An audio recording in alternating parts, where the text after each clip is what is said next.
Start with the jug up high and the cup tilted to create a larger surface area of the espresso. Pour a thin, constant stream of microfoam to pierce the center of the crema. As the cup starts to fill, tilt the cup more upright so as not to spill. Then bring the tip of the jug close to the surface of the milk, almost touching it. At this point, a white dot will start to appear.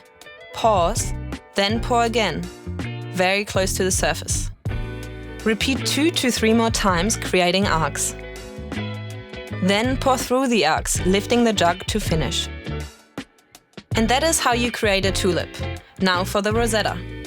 Start with the jug up high and the cup tilted to create a larger surface area of the espresso. Pour a thin, constant stream of microfoam to pierce the center of the crema. As the cup starts to fill, tilt the cup more upright so as not to spill. Then bring the tip of the jug close to the surface of the milk, almost touching it. At this point, a white dot will start to appear. Keep steadily pouring, making the dot larger, gently moving your jug from left to right, creating leaves. Then, pour through the leaves, lifting the jug to finish. Good luck with your journey!